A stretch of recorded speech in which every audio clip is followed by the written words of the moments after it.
So today I am with Jason. Jason is from Oklahoma, and way back in 90, between 93 and 95, he had a profound NDE experience. So today we are just trying to find out what are his NDE experience and his take on spirituality at large. So let's welcome Jason. Jason, welcome. It's an honor Thank to you. have you in my platform. Thank you for having me. This is actually the first time I have spoken to anyone publicly regarding this experience. I've I talked to thank you for that. I've I talked to thank you for friends, that. I've talked to family. Um, I haven't talked about it publicly for a long time, mainly because I didn't know what to make of it myself, and somebody's going to ask me, questions about it. I don't know how to answer these questions, right? So I've spent a long time trying to figure out, okay, what was this? How can I explain this, right? So this was a long time ago, obviously, Mhm, mhm. but this is the first time I've talked about it. Jason, to start with the simple questions, how did you die? Okay, that's it's well, it's a short story. I could make it long, but it's a short Mhm, story. It was a drug overdose. mhm, Um, I had just gotten out of the Navy. I was in the Gulf War during 1991. Got out. Uh, had a roommate that I was living with who was a former hippie, and mhm. we partied a lot routinely Yeah. at the apartment. We had a lot of fun, lots of drinking, lots of smoking, um, and occasionally pills here and there. I wasn't Yeah. really into pills; it wasn't my sort of thing. But Mhm, anything for a good party at that time, I thought. mhm, Um, I was not spiritually inclined. I was very much into to having fun recreationally in any way I could. Um, mhm, so that was my outlook and mindset at the time. mhm. Now, given my childhood, you might think that's unusual, but we can talk about that later. Um, at Sure. this point, I was just very hedonistic. So we were having a party, and one of the people who came over was on antipsychotic medication. It was phenobarbital, barbiturates, Mhm. fairly high dose, like somewhere around 500 milligrams or something for each pill. And I was Oh, drinking, and I was drinking scotch and smoking marijuana. And mhm, he said, "Would you like some of these pills? They're downers."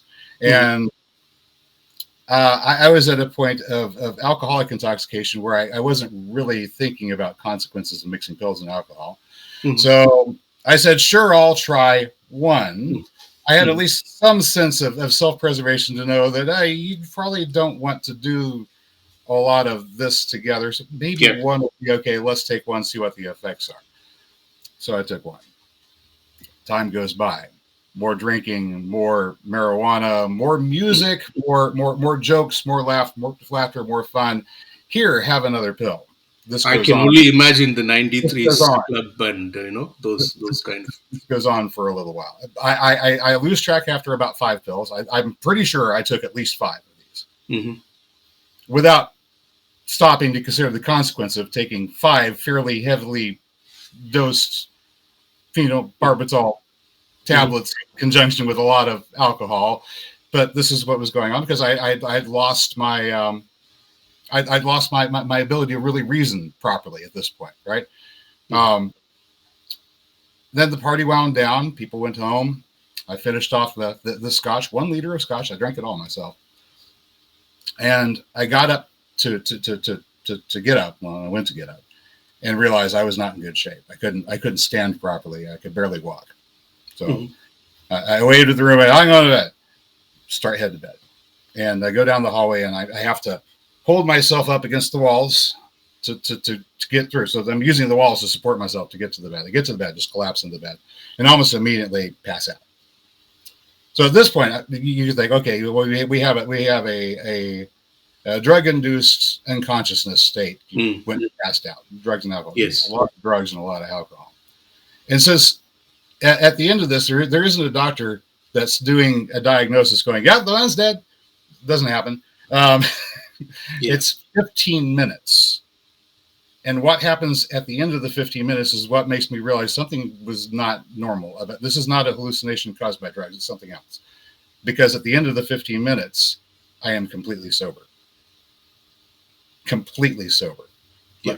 No drugs, no And alcohol, and none of the marijuana, none of these barbiturates, none of the whole liter of scotch, none of that. I haven't vomited. It's somehow all of this toxin that is in me has had no effect after 15 minutes of me having this experience. So let's get to the experience. It's dark. I pass out. I'm unconscious. It's dark. But I'm aware of the fact that I am in some space, or I seem to be in space, or I'm aware of the fact that I'm unconscious. That's a thing. I'm in this area. It's dark. It's black. It doesn't seem unusual. It seems cool, not cold, but cool.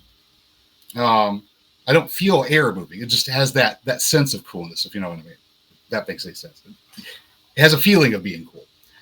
There's in the darkness around me, I can't quite see anything. There's not lights. It's not a tunnel or movement or anything of that. I'm not moving. As a matter of fact, whenever I get the thought into my head that I could move, I can't. But out there, I can see what seems to be other things. Like if I was in space, and there are other galaxies or shapes, but I can't tell what they are. Right. So I'm at this point. Okay, you had a question. Are you seeing the guy down there sleeping? No. No. All I am seeing is darkness. An inky, dark, 360 degrees, as far as I can tell, darkness. But there is something solid that I'm on. So it's like I'm standing on something, but there's nothing that I can see that I'm standing on. Except I'm like this. I'm laying, but how can you tell what orientation is? It's dark all around. Yes. But at this point, I feel like hands are holding me. Like hands come in. This is when the hands take a hold of me. I don't know how many. It's like at least a half a dozen pairs of hands or more, because they have a hold of me by the legs down here and by the thighs, and somebody's got here and somebody's here and somebody's on the arm here and on the other side too. So there are a lot of hands. I don't see any bodies. I don't see anything except really the darkness. That's it. And the hands are lifting me up. And here I am being lifted up by the hands, lifted up by hands. And I hear a voice that says, "Not yet." And then the hands release me and I fall. And as I'm falling, I come into consciousness. You know, I'm awake as I'm falling. I'm falling onto the bed. It's a water bed, because I was a party animal back in those days. So I fall in this water bed and I slosh. And I don't know. To me, it felt like I fell from a great height, like maybe 3 or 4 feet. Well, that's not a great height, but I mean, it's a significant height. But it could have just been I'm jerking convulsively and it makes the bed slosh. So as I'm coming into consciousness, I have this feeling that my back is slapping the bed and the bed is sloshing. And I'm conscious. I'm like, okay, that was weird. And I go and I get out of bed and I realize when I stand up that I'm sober. I'm not drunk. I'm not stoned. The pills that I was on are not affecting me. And I'm hungry. Very, very hungry. And so I went to the kitchen. I get something to eat, and I look at my roommate who's sitting in the couch in the living room and said, how long was I gone? And he says that was about 15 minutes. So 15 minutes from the time I was unable to walk to the time I'm conscious, sober, and hungry. Come back fresh. Right. And the only experience I have in between then is the experience of being in the darkness, the spirits of hands lifting me up, and this voice saying, "Not yet." And then I'm dropped back down. Okay. Now, I've heard a few stories about, here's the tunnels and here's the lights and here's the loved ones. And some people say, "Ooh, here's the heaven." Some people say, "Ooh, it's the hell." I don't hear a whole lot of stories about somebody saying, "Well, it's nothing, but it's not nothing either. It's something." But I couldn't tell you what it is. Right? I don't hear a lot of stories like that. Now, the atheist will, I didn't experience anything. Right? I didn't experience nothing. Maybe you have not crossed the other path. That is what I feel. So mostly the NDE experience, what happens is once they explore through this darkness, entire darkness, and then they find a light, kind of a tunnel, and then at the end of the tunnel there will be a light, and then you have Right. Yeah, interactions it's with just other like world. you have come to the plains of the dead, awaiting your next thing, place where you're going to go, and the Mhm. answer you get at this point is not yet. Mhm. Maybe that's it. I don't know, but like I said, I had unusual experiences in my childhood that Mhm. left me kind of conflicted at this point. So, if you want to talk about that, I mean, we've got Sure, sure, go ahead.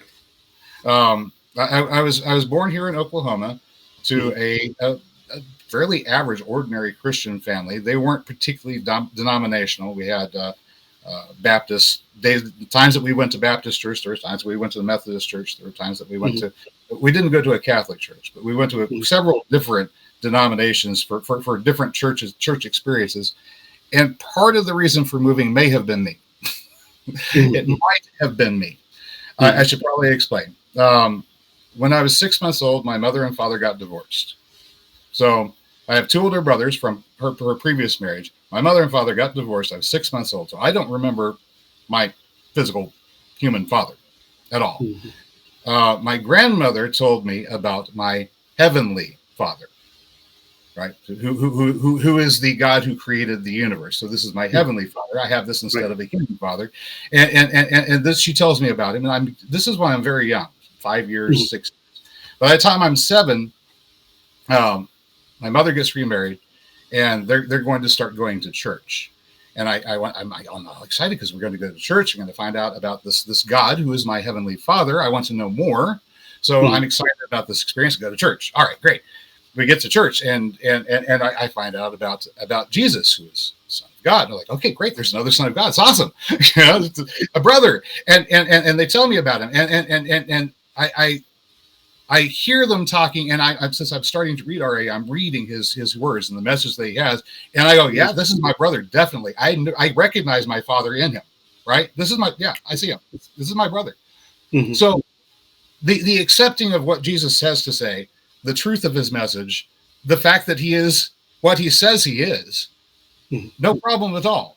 The problem comes that the church wants to deify him. They want to take him and make him a god. But this isn't what he's saying of himself, right? So I Mhm. have conflicts, but this doesn't really become a big deal until a little bit later. At this point, I'm in Sunday school Mhm. for the small children, and they're teaching a lesson. This is at the Baptist church. I'll tell you about the Baptist church, and I'll tell you about the Methodist church later. So at the Baptist church, they're teaching a lesson, and the lesson is only God knows the numbers of hairs on your head, right? Which is supposed to be along the lines of, you don't need to, it's the full lesson is don't worry about the problems of today. Stick within seeking the kingdom, and the rest of life's problems will be taken care of for you, because God knows Mhm. everything about you. You can trust him for the rest. Okay. That's paraphrasing. But anyway, they wanted to have us guess at the number of hairs in this little bundle that they had, and they had a $5 prize if we could guess the number of hairs in the bundle. Mhm. I'd already been reading a bit, and like I said, I've been reading, and I knew that if you wanted to pray and if you wanted to ask for something, you humbly, bow your head and you pray, Father, please provide me with this information, and you will be given Mhm. whatever it is that you ask for. If you're doing this correctly, if you're asking in the proper manner, and it's appropriate for you to have the gift that you're asking for, then you will receive that gift. Well, I wanted the gift of how many hairs are in the bundle, and the number comes Mhm. to me. I see the number. It's just like a voice in my head just gives me the number. I go, here's the number. I tell the Sunday school teacher the number. Everybody is making their guess, so I tell them the number. And when she's finished with everybody turning the guess, she said, "You see, only God knows the number of hairs." And I said, "Wait a minute, I said the number." Mhm. The other children, I'm like, I want them to back me up here. They heard it too, but they're like, you're not gonna say anything. Yeah, yeah. Um, and so I have created a scene. And so I have to receive some counseling after this about the scene that I have created, and I am asked repeatedly by the adults in the situation to confess that I was just seeking attention and pretended to have guessed the number because the teacher did No, tell me. you've been a yogi. Actually, you have yogic Um, tendencies. uh, That's I was what I like, what? see. And now I'm very conflicted because I don't know what to do. Do I tell them the thing that they want to hear and go, yeah, I was just wondering, I just want to be part of the group, I want to join in, and then the matter is settled and we can go on and there's no harm, no foul, everything go back to normal? Or do I stick to my guns and I say, no, this is what I did. The instructions in the book say this is how it's done. This is how I did it. This is how the information came to me. It is true. The words in your book are true. The lessons are true. It happens. But we've got here a people that believe in miracles. They believe the miracles can happen, but they apparently don't believe that the miracles can happen in their lives right now. Right now, for some reason, they're cut off from that spiritual experience. They have lots of good spiritual theory, but the spiritual practice isn't there. Okay. And I had somehow stumbled into the spiritual practice without knowing what I was doing, except I'm a child and nobody had told me that I couldn't. And I had been told that this was the right address, so to speak. Okay. The right address for transmission, the right address for reception is input, output. If you don't have both sides in contact, you don't have communication, right? Gotcha. I had stumbled into this. And I don't know why more people don't, because the instructions are there. They are there, but I guess you have to remove the dogma and just look at what is and go, okay, let's do this. So anyway, they got me eventually to say, I made it up. I pretended. I just wanted attention. I wanted to fit in and be part of the group and everything. And they said, okay, that's fine. And then after a while, how you got out of that matrix? Oh yeah. How do I go from the point where I know, right, to I don't know? Well, I got it. First off, they got me to say that I had made it up, and after a while, I had convinced myself that I must have made it up. I must have. Nobody else is having these experiences, so I must have made it up because everybody is telling me this, right? Everybody is telling me, no, this is not possible. Only these things don't happen. Okay, fine. I must have made it up. I'm a child. I must have made it. I don't understand these things. A few years go by, and so maybe I'm right 9, 10, somewhere around there. And we go to a Methodist church, which is, they have more formalized services and things like that. But in the Sunday school, they have, oddly enough, the similar lessons. And this one, they use a jar of, and I'm sorry, I can't recall. It is either gumballs or marbles. And at that age, I was putting them both in my mouth. So they had a jar that he had either gumballs or marbles in it. And once again, it was like, can you guess the number of these in the jar? Same lesson setup, only now it's marbles and not hairs. And I do the same thing. Same technique. And here's the thing. It does not work if you aren't humble. If you aren't activating with humility, if you're not asking in the proper spirit, it will not work. You cannot be arrogant and have this work. So whenever they say you're doing this for attention, no, it wouldn't work. I couldn't do it if I was doing it to get attention. Well, I couldn't do the actual work if I was doing it to get attention. I could lie and pretend that I was doing the work in order to get attention. That certainly could. But doing what I had actually done, no, it wouldn't work if you had approached this with the wrong spirit. It would shut you off. It closes the gates, so to speak. Right? Talk more Listen, about if I can later, but anyway, go ahead. I can take you back to the NDE experience, right, and the one which your grandmother says, right. That okay, right. So all of the formal structures for religion, the people who are supposed to know these things that I've gone to, they apparently don't know these things. They say we believe, they say we know, but the intellect is here, understanding is here, true knowledge is here, and you aren't bringing the two together to marry them and make the true knowledge, right? So their anti-intellect goes zoop, and they have nothing, and no fulfilling spiritual experience. They pretend, and this is terrifying because you walk around and you see them pretending to have a spiritual experience, and you know that they're pretending to have a spiritual experience because you can You can feel it. Mm. When there's something there, you can. I couldn't see it.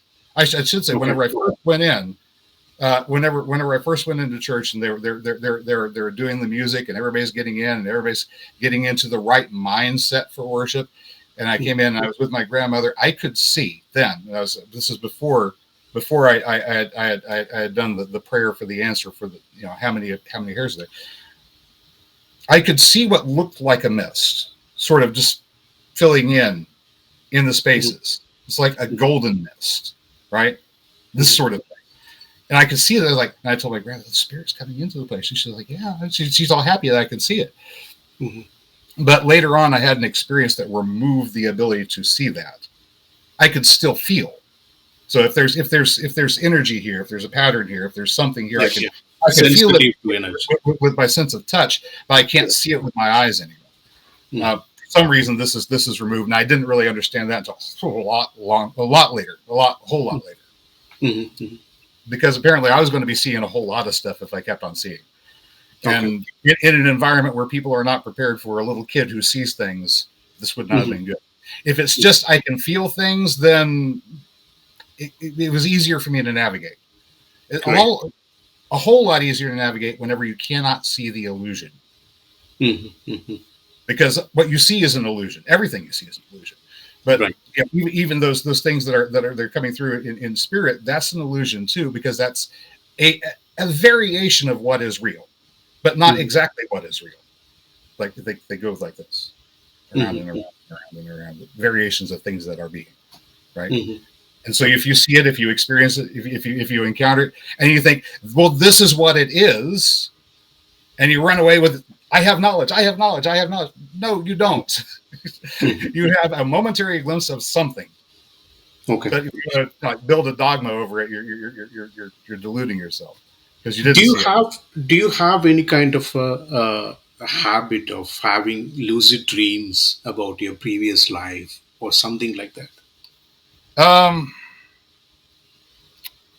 That's hard to answer because I have a different perspective upon what that is. Sure. So it's kind of a yes, but also kind of a no. Mm-hmm. And the thought that I've formed along the way is perhaps what we call reincarnation is not exactly correct. Mm-hmm. What we should be calling it is incarnation, because we have this data stream that runs throughout all of existence. This data stream carries information, right? Included in this information is type and pattern and frequency for all manner of being, including everyone who has ever been and everyone who ever will be. It's all within that. And that's in the energy world, not in this world. Right. That's in the world of pure energy, consciousness, you could say. And for consciousness, it's always right now, and consciousness is always being, right? Okay. But whenever you move your ego out of the way, by whatever means that you do that, then you can sync yourself with the consciousness that is being. But since that consciousness is being at all times and all places, you can wind up seeing through anyone's eyes at any time and any place. So if this happens to a person because they are attuned personally to that vibrational pattern of somebody at another time in another place, and they go, oh, I had a memory of being this time, this place. If you're in connection with this, you don't know the difference between this is my memory and this is the consciousness I'm in communication with. It feels like the same thing. This is the reason why somebody says, I and the Father are one. We're together. And somebody hears it and goes, oh, you mean you're God? No, I don't mean I'm God. I mean that we have shared the same mind experience together. And I understand at least a part of that I've taken away with me. No, I'm not in that now, right? Now I'm just me. I'm just that consciousness. I know that it's there and I know that it's real, right?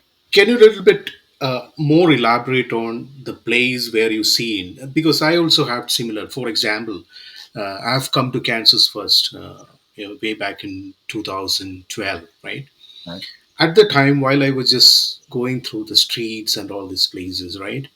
Mm-hmm. For some reasons, it gone through in my mind that I have seen this place before. Right.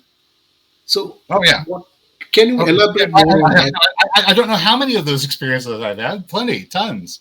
But Yeah. and also it'll be like I'll see a person and I'll know I've seen them before, but I've never seen them before. Mm-hmm. Um, it's just those sorts of things, and those sorts of things are easy to dismiss because we have pattern recognition. Our brains are designed to recognize patterns. If a pattern seems to be familiar, Mm-hmm. our brain can go, look, here's a familiar pattern. Don't you remember this? And your Yeah. mind tries to recreate the memory for you out of the patterns that you have and go, well, maybe I did, maybe I didn't, but I don't really know. If you're being thoroughly honest with yourself, you have to say there are illusions that you create for yourself. And it's Mm-hmm. very, very easy to create an illusion for yourself and then go live in that illusion. And as long as it's not too far removed from reality, you're okay. Mm-hmm. You can be happy living in an illusion. You really can. I live in an illusion all the time because I already know it is an illusion. So if it is an illusion already, then why don't I have some fun with it and have an enjoyable illusionary experience instead of a miserable one? So, That's are you kind of, saying that it is not connected to your previous birth or whatever you call it? well, that's the thing. See, as you encounter energy, and Mm-hmm. this is going to make, I'm going to put this in terms of electrical engineering because it's the Mm-hmm. closest I can get to a handle on it that's modern day terms. Sure. All right. If I have a coil of wires over here with electricity running through them, they create an electromagnetic field, Mm-hmm. electromagnetism. This field expands beyond this coil of wires. If I have Mm-hmm. another coil of wires not connected to this coil of wires, but they're over here, and I have the electricity running through here, the electromagnetic field is generated here. The electromagnetic field will cut through this coil of wires here and create a current here in a frequency that is proportional to what is being produced here. If I put a pulse out here, similar pulse here. Not exactly the same pulse. It's going to be affected by the material that this is made of, so it's going to modulate that, and you're going to have the effects of the material that affect what the quality of the information signal So came it's across. parallel world. So you have a wireless transmission here. Now, this Mm-hmm. is one way.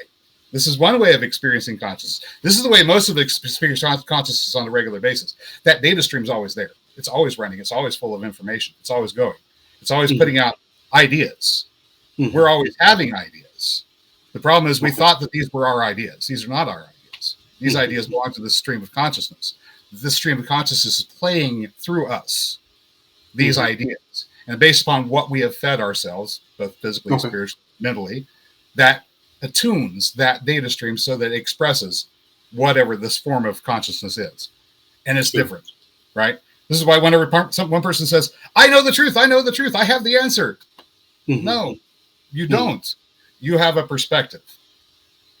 You have an insight, and it may be a very good one. And it may be one very much worth sharing, especially Mm-hmm. because none of the rest of us had your insight. We can't see Okay. through your eyes. Well, That's maybe clear. we can, but we have to completely destroy our egos in order to do it. Okay. Right? Okay. And if we completely destroyed our egos, then it's Okay. not our desire that tells us where we're seeing. Sure. Sure. Right. Jason, if I can come back to our NDE experience. Right. So you you just like went up like this bingo. You just went up and somebody Right. was just holding you down there and all, Right. I made you lift it up float. and then Yeah. drop.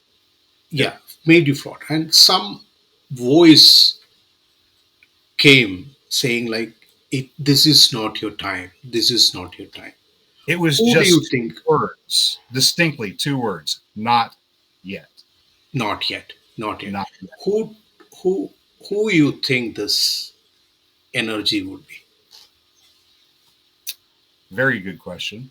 The voice sounded like mine. But then again, I've heard my own voice coming to me that was not coming from me before. So Mm-hmm.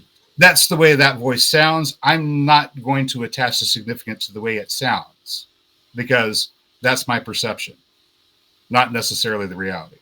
I have to be open to the fact that I can delude myself. So I'm not going to say this was the voice of God. It was a voice that said not yet. That's all I know. So From so in that, from Hinduism that we experience, right? Right. Go ahead. call it as Shivoham. That Okay. means that you are just an egg, Right. and this egg is part of the bigger egg of the Right. universe, which we call it as Shiva, Shivoham. That means Right. that you're part of this universal consciousness. Yeah. Yes, continues. Right. So whenever we were talking on the phone, was that yesterday? We were talking about different levels of consciousness, and yeah, Mhm. there was somewhere in the middle level there. Of course, you've got the overall consciousness that is being God, as we would Right. say in the West, or the Brahman consciousness, and then Exactly. between that you've got your Shiva consciousness. Then we've got I am human incarnate, but I have this knowledge inside. That would be if we're spiritual in Christian terms. Sometimes they say Christ consciousness. Sometimes they Christ. do. Yeah. Yeah. Right.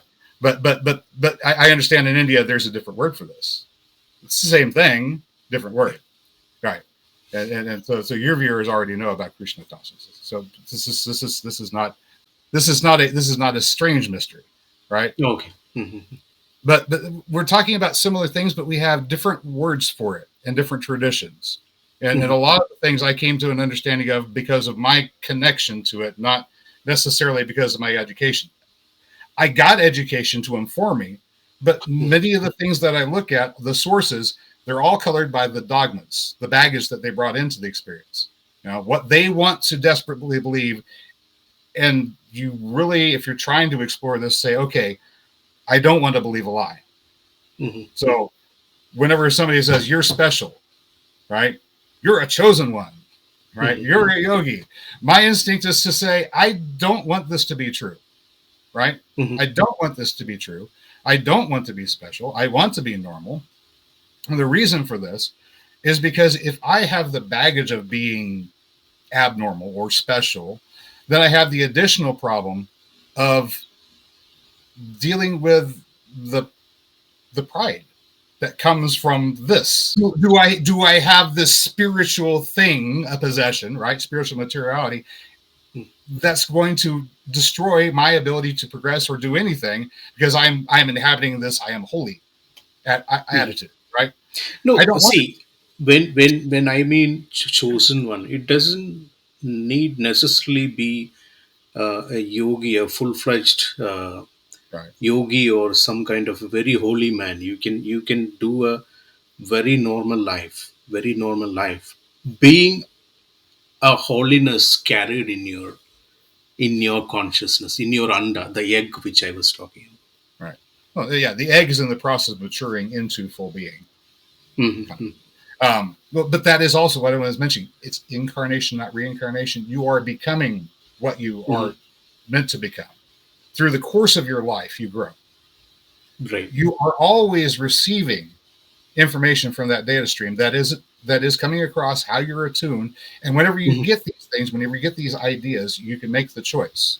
Do I Hmm. accept this idea, say this is me? Or do Hmm. I reject this idea, say this is not me? Or do I take this idea and say, okay, this is something, but I don't know what I want to do with it. I'll just put it over here for now. Hmm. Hmm. Right? But whatever you take, whatever you accept, whatever you consume comes down into your being. You make it a part of your being.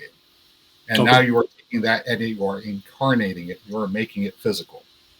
So Hmm. you're taking something from the physical, something from the data stream, something spiritual, and you are now making it a part of your being because you consumed it. You added it to yourself.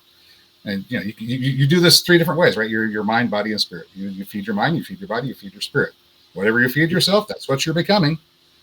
Hmm. And whether you're getting this information from somebody who says, you're an amazing person. You have great insights and such a kind heart. And you go, why? Thank you. I'm going to consume that and make it a part of my being. You're so kind for saying that thing. Or you say, well, I don't want to, and I would rather have a different opinion of myself. Thank you very much. Yeah. That's all Yeah. up to you. You're the gatekeeper of your being and what you are becoming. It is Hmm. all 100% personal responsibility. Okay. And I think Yes. it's like people think, especially in the West, they're looking for an external savior, somebody to come along and save them. Hmm. And whether this is a political leader or whether it's the captain of industry, in some cases they put their faith in like Elon Musk, right? Yeah, Hmm. or whoever it is, Hmm. or a spiritual master. It's like this person's going to come save. They're going to the person from the outside is going to come save. Okay. So That's coming back to our this one, Jason. So your universal consciousness inside you was just giving you instructions, saying like once you had an out of body experience, and it wanted you to come back and do some kind of something, right? That right. is Well, the yeah, meaning of not yet. yeah, not yet is you're going to make this journey because everybody does, but Mhm. not yet. Okay, Why not yet? Well, probably because the universe consciousness has something for me to do, right? exactly. So, That is what I'm coming to. yeah. Now, So what made getting. you change after that? Oh, okay. All right. So after the NDA, I have to. Now I go. Now I have an understanding. There's more to this. Well, okay. Even before I had an understanding, there's more to it. This, but what I knew was what I'm being told at these institutions wasn't it. They may Mhm. have a piece of it, but they don't have it. And I didn't know what to think about this experience. The God you're saying is God doesn't match my experience. And since I've had a real genuine experience with transmission of energy, with connection with that Mhm. consciousness, with Mhm. with having an animal that is senseless revived by the transmission of energy, I know there is something here. What it is, if I were to listen to them, terrifies me because Mhm. I cannot be that, right? So And they I are just the ones not experienced what you experienced as an right, energy level. right. So in the biblical studies that I was doing, the Bible studies, very at the very beginning, there is a story of a garden and a tree and a man and a woman and a serpent. Now, if you know about these things, that you know that the garden is representative, the tree is not a tree, the serpent is not a serpent, and the fruit that the woman gets is good for a woman, but not for a man. He should have gone and got his own fruit. But um, you're not going to learn this in Sunday school. But even more than that, there is a You have to basic be pattern. a yogi. Right, there's a basic pattern and blueprint for the good human life already in this. You Mhm. live in a forest garden. You eat from the trees. The land rejuvenates itself, and everything you have is here. So now you have an opportunity to grow and experience without these external problems and stresses. This sounds like paradise to me. Mhm. But the problem is whenever you start accumulating information from the data stream, Mhm. and you start incorporating this information into your being, you are consuming the fruit of the tree of knowledge. Mhm. Now you notice these things like, oh, that tree over there blocks my view. I don't like it so much. Or that plant over there causes me to break out in a rash. Honey, could you pull that up for me, please? I don't, the rashes. And the thorns on that one over there, that's in the path. Could you just get rid of that? And little by little, piece by piece, because we have this knowledge of, well, this feels good and this doesn't. And this seems good and this doesn't. But we don't have understanding. Remember, intellect, no understanding. We bit by bit tear up the Mhm. paradise garden that we had. When we build a city that's artificial, and now we have to come in and create rules for it to operate by because we're not operating off of the natural rules that Mhm. natural beings operate off of anymore, and we're miserable. And we wonder why. Because And we've Jason, you know what? get away from the path of being a natural being. That's why. It's pretty simple, but Yeah. harder to So get back to. Thing. it's been told that the scientists now they are developing some kind of a technology wherein you can even communicate with the afterlife people. You know, and Right. it is been believed that in maybe in next 30 to 40 years that kind of a technology is almost will be same like similar to our phone conversation. That is what the take. We already have some kind of an equipment where we can record the paranormal Right. language and all, Well, already is it's yeah. I think Bell, whenever he was inventing his telephone, had that idea that that's what he was trying to invent. Mhm, But mhm, it's a little bit different from electromagnetism.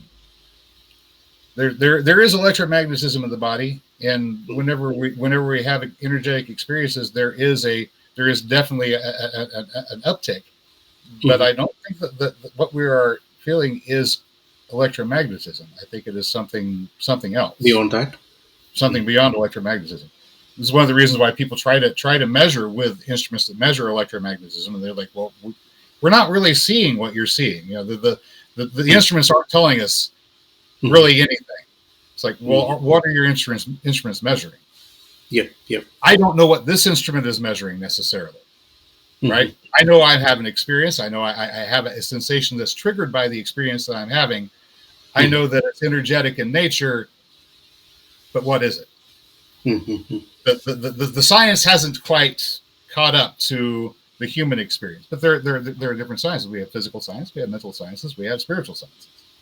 Sometimes they do come together, but they don't necessarily. There's no rule that says they're going to have to all 100% mesh together.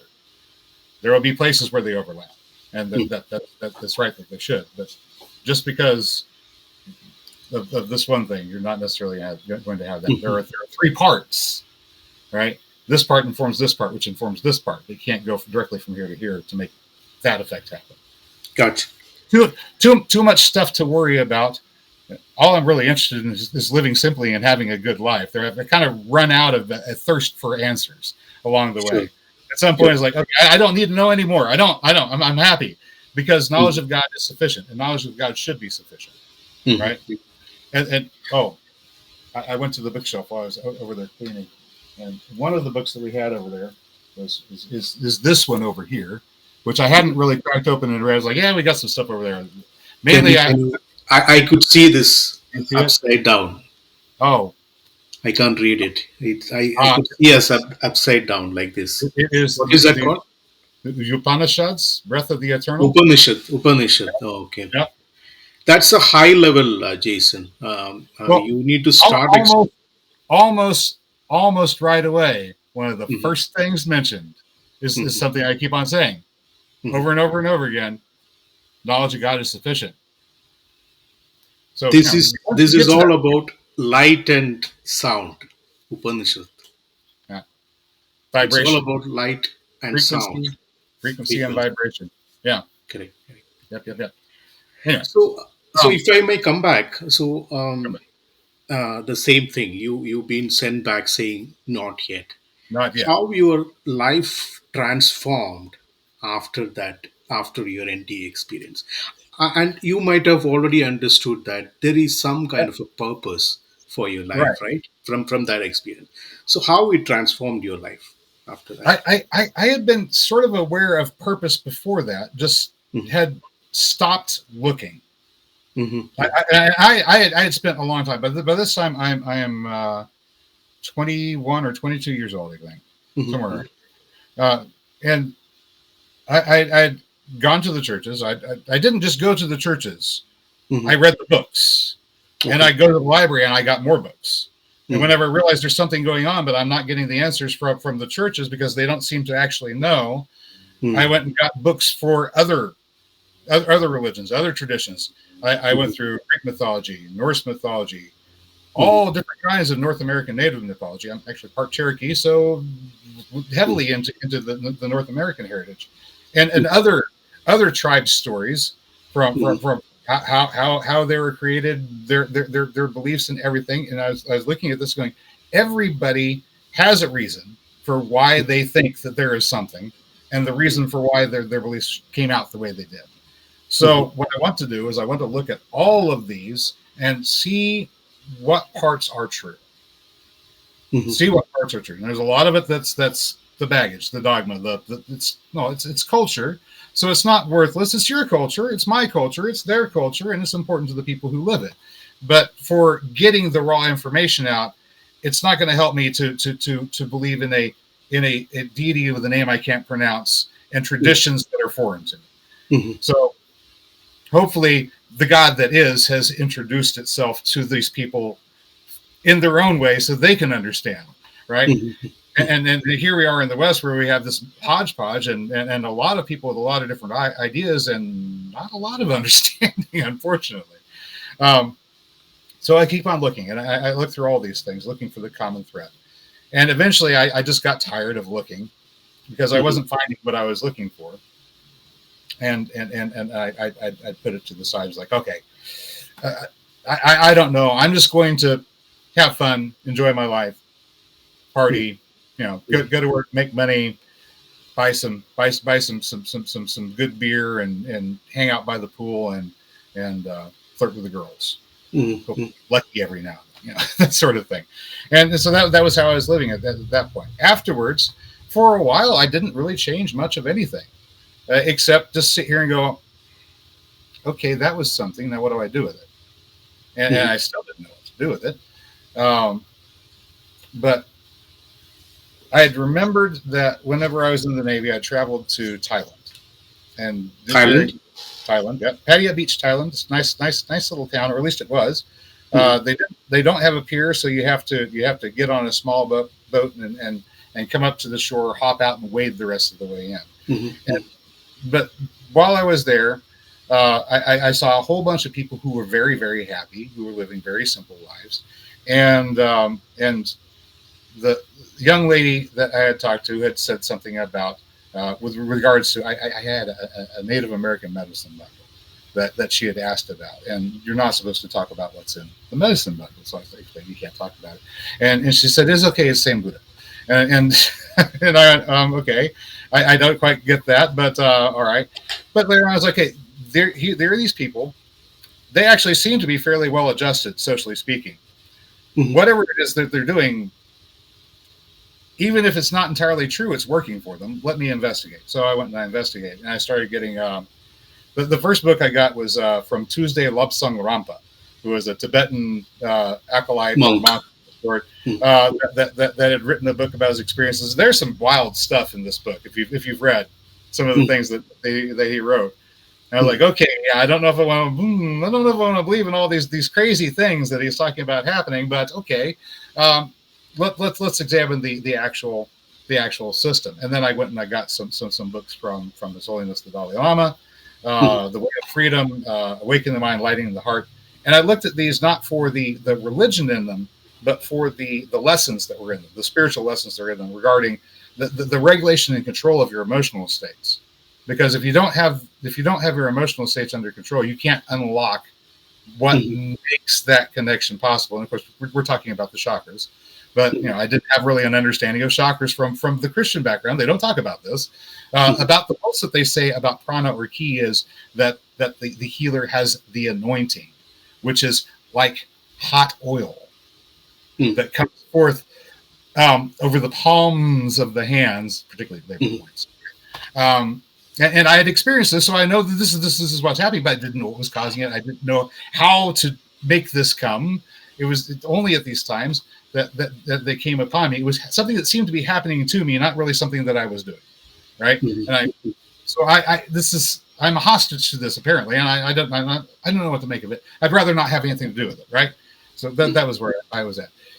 Then I start reading this. I start working on emotional regulation. Start working on some of the problems, the anger, frustration, etc. that I'd had from childhood, where being called a liar when having a spiritual experience and then having it again really kind of throws you for a loop, especially whenever they keep on convincing you that you're a liar, you're no good, you're bad, you're evil, all these things, right? Sinful, bad person, born evil, horrible. And so I had to struggle out of that, and a lot of that was the books helped. The lessons did help. When it comes to overcoming hatred, the best lesson from any spiritual guide that I've ever seen, incidentally, was Jesus, because he's sitting there being murdered and forgiving the people who were doing it. Why? Because they don't know what they're doing. Ignorant, right? Especially those of us who read one book and think we know everything. Right? Yeah. So yes, sorry. Go ahead. So, what do you think Jesus might be preaching in those days? What according to you, is that to form a religion called Christianity? Okay. Oh, yes. I said I'd gotten into this at the very beginning. You have the story of the garden, all this stuff, misunderstanding exactly about what the fall of man is. So they describe what this. So the problem people had at the beginning was we looked at this creation, which according to the creator is all good. Everything is good. Everything is made for good purpose. And you said, I see a problem. I see evil in it. I see ugliness. The beauty was there. It's always there. But I have an eye now that sees the ugliness because I know this from that. And I think I have made my own judgment that this is better than that. And now I think better than the creator. And now I see that this is evil. I see there is wrongness here. That's the fall of man. In a nutshell, that's all there is to it. But we go from this further on, flood happens. I investigate, do some historical research. The flood they're talking about did actually happen. This area of Mesopotamia did get flooded. Cities destroyed. The people had to rebuild. Some people survived by getting on boats.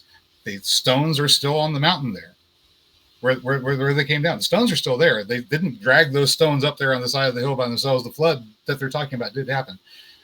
The book that tells about this flood here doesn't mention is that it does not kill everyone on the planet.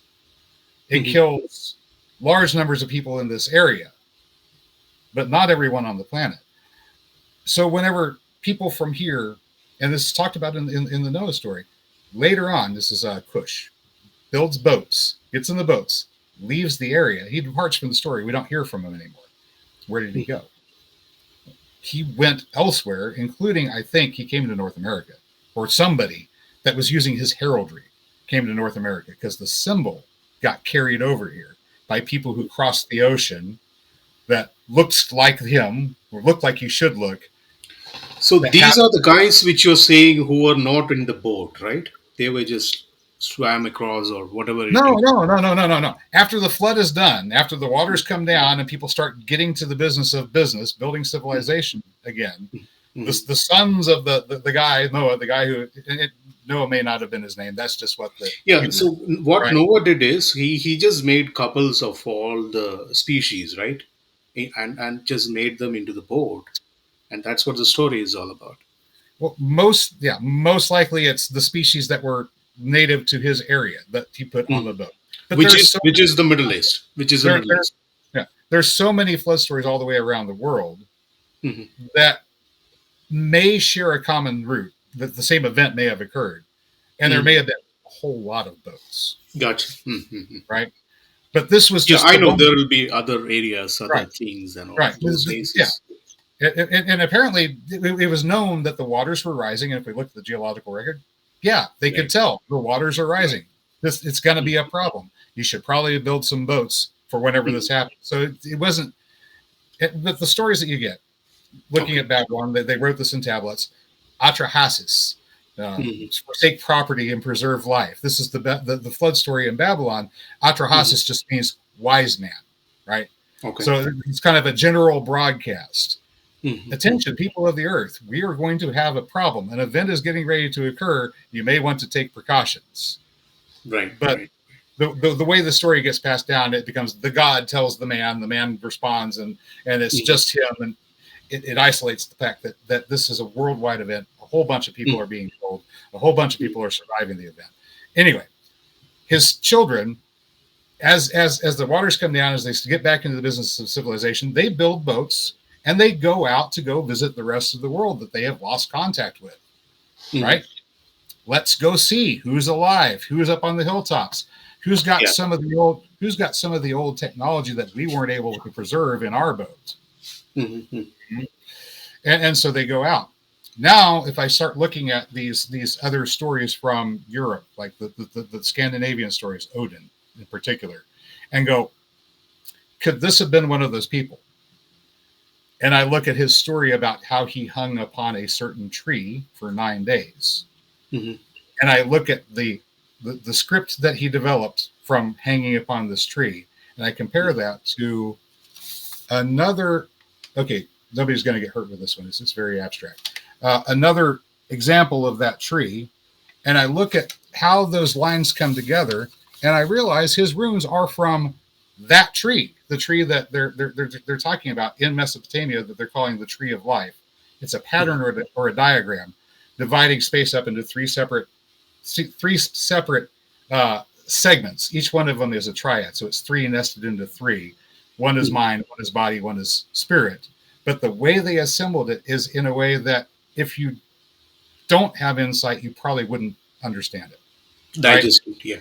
Because they have these lines and these circles and the names and the titles for everything. And eventually I came to the realization that what they're calling chokmah, wisdom, it's more like just raw intellect. Binah is understanding. They come together to form dayat, or true knowledge. These are the things that are on this tree. You have a feminine aspect and a masculine aspect that combine together to make Shiva and Shakti. Right? The masculine and the feminine come together. And then here in the emotional triad, this is the mental triad up here. And then you have in the emotional triad here if you were compare it to the body, of course, we want to align it with the chakras. Yeah, I figured out about chakras. That is like not directly, but eventually it's like, oh yeah, of course it is. But so in the yogic system, it is called as the Ida and Pingala. It's two nadis, we call it as, and it goes up here. So on the emotional spectrum, spiritual also, because you tie to spiritual through your emotions. You have love or compassion, and then you have courage, strength to act. And these come together, and they must be balanced.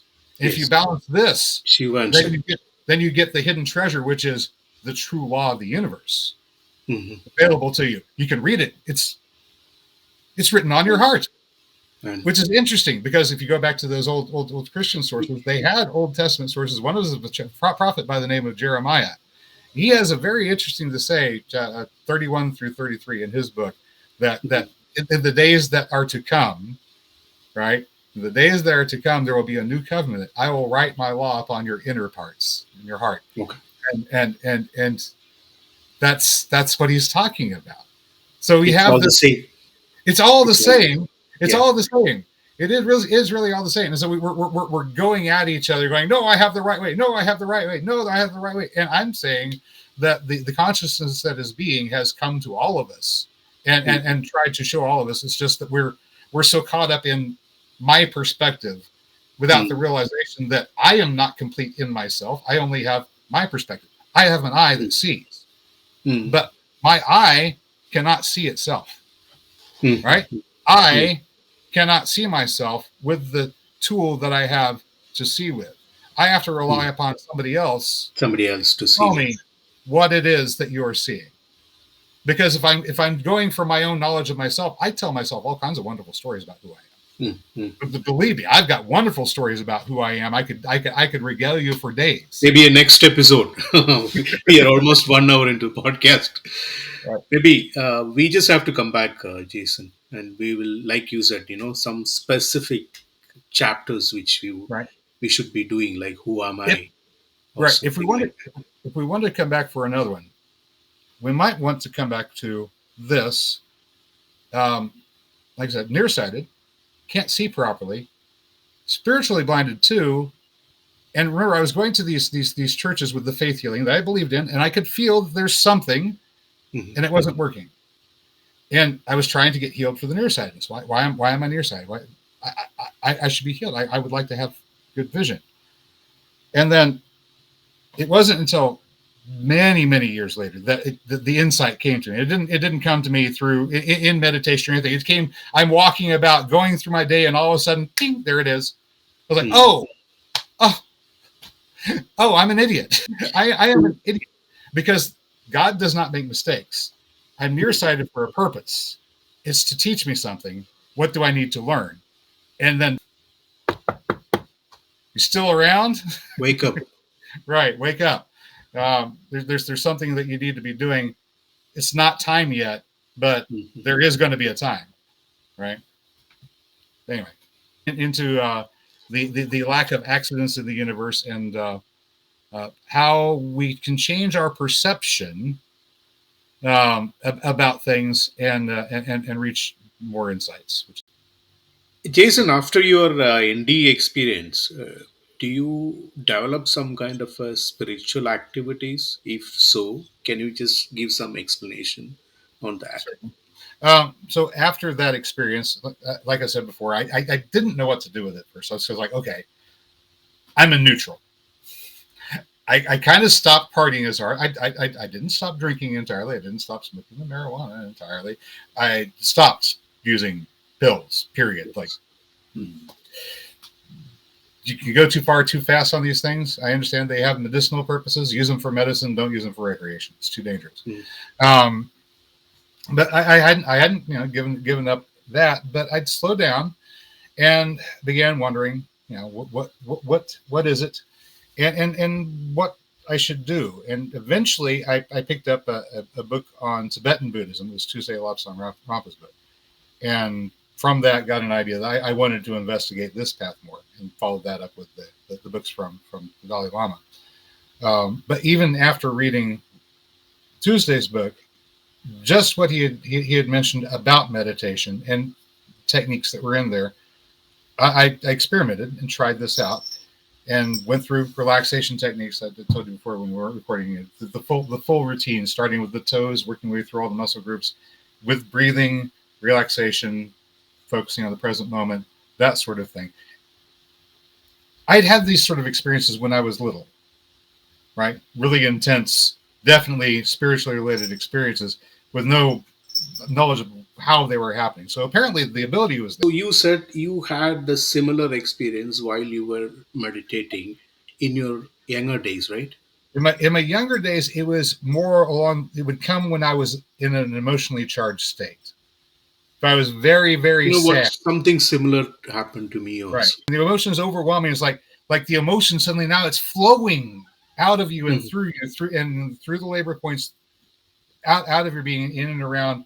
And in this particular case, it was resuscitating.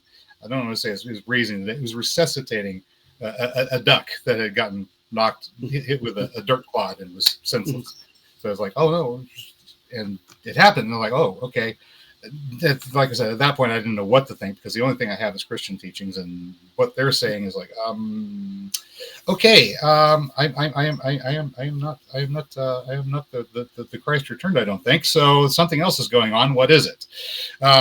Anyway, easy to put these experiences out of your mind and convince yourself that I imagine things.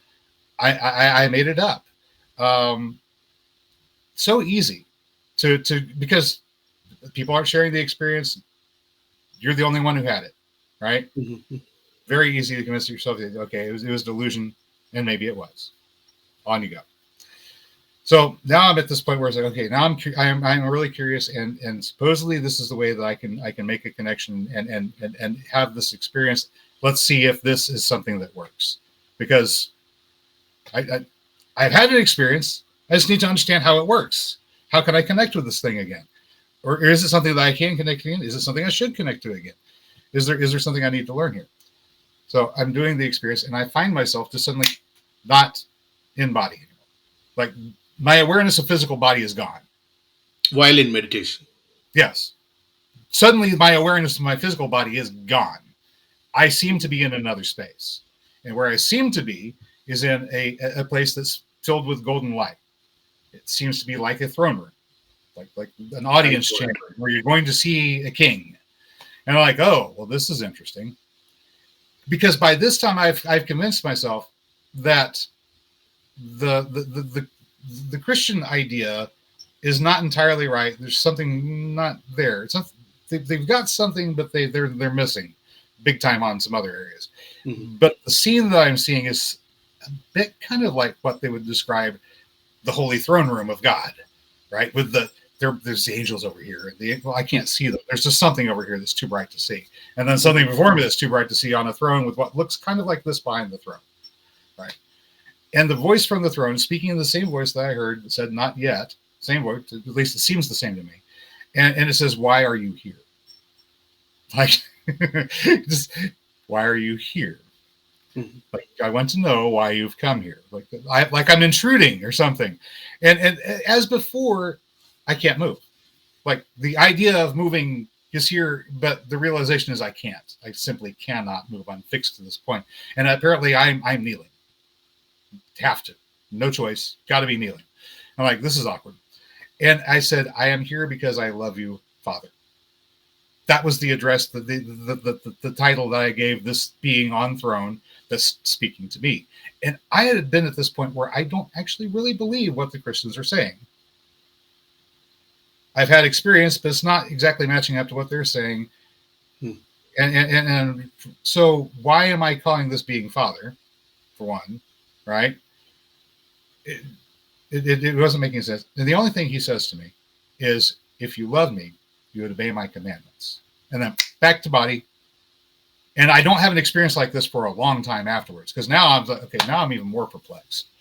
What commandments is he talking about? Because through independent study, I've come to a realization that this idea of God that Moses encountered with the burning bush, that isn't the creator. It is not. It's something else. And since he doesn't know about the God of his ancestors, he comes to this land where somebody who is a relative is, and they have a God that they worship. And he says, okay, well, this is descended of my ancestor Abraham, and they're worshiping this God. It must be this God. And so he says, this must be the God. And so he takes the name for that God that Midian worshiping, Jethro, actually is the name of the man, for the Midianites. Midianite was Abraham's child that eventually winds up his people. Regionalized, right? He takes this God and says, well, I know it's supposed to be, no idols. So he doesn't take the idol. He just takes the name of the God. And it's supposed to be just one God. So he gets rid of the rest of the gods that are being worshipped by the Midianites. Says, well, we're not going to worship. We're just going to worship this one God. And it's this God. And he gives the name of that God. And it's just, it is a sacred and holy name for the Jewish people. I'm not going to bring it up. But from this point on, they're following Moses's idea of what God should be and worshiping what Moses's idea of God should be. And the problem is Moses is a murderer who fled from the scene of the crime to escape justice, who has stolen somebody else's God and is presenting it as the God of his people, and is leading his people through the wilderness with a whole bunch of rules and a whole bunch of restrictions, and some things that are actually part of the natural law of God, and a whole bunch of things that aren't. And that is still happening in the Middle East till today. Yeah, it's still happening to this day. And it's still happening to this day. So they finally get to the point. Oh, and along the way, they try to settle down where the Midianites are, but the Midianites, they're polytheist. They have multiple gods. There's the household god that is the one that Moses took, and then there's his wife. They're married at the household altars, but they're more, I guess you'd say it's pancreatic or pantheistic, or no, it's more pancreatic. The lower order deities are the ones with the idols, but there's still the main deity that they call El. And El has a whole bunch of titles. He's El Shaddai, he's El Elyon, he's even El Day, right? El Deat, like the God who is knowledgeable, the God of knowledge. Well, that was also in Kabbalah. That's where that is. Mm-hmm. These are titles for the God that is, but I can't point to the God that is and say, here he is, he's right there, because he's not here in the physical manifestation. Only consciousness is here.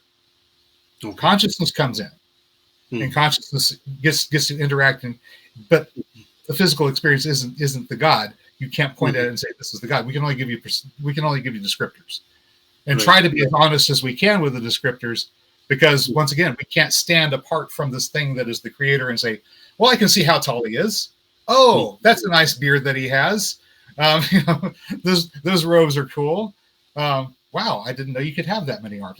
Whatever it is that you can't do that. You can only see from inside the experience, not from outside the experience, unless you're sharing his vision. And you can share his vision by coming into synchronicity with that consciousness. But of course, they're never teaching you this in the regular church. Of course not. I think I took a lot of time of. Anyway, yay. Yeah, so it's been an hour, so maybe we'll come back with more episodes, kind of thing. So before I wrap today, Jason, would you want to say something to the internet, to the world? What would I say? You're here, you're watching, you're curious. Stay curious. Keep seeking. Keep seeking. The answer is out there. If you wanted to know what the one true lie is, the one true lie is that there is no truth. You may not be able to see it whole entirely, but there is a way that you can know truth. So keep seeking, and yeah, I'll catch you next time. All right. Jason, it's a honor. Thanks for coming to my show. Um, Thank you for having it's, me. it's, it's, it's been my pleasure, and I'm looking forward for more experiences with you in near future. And thanks for your time today, sir. Thank you.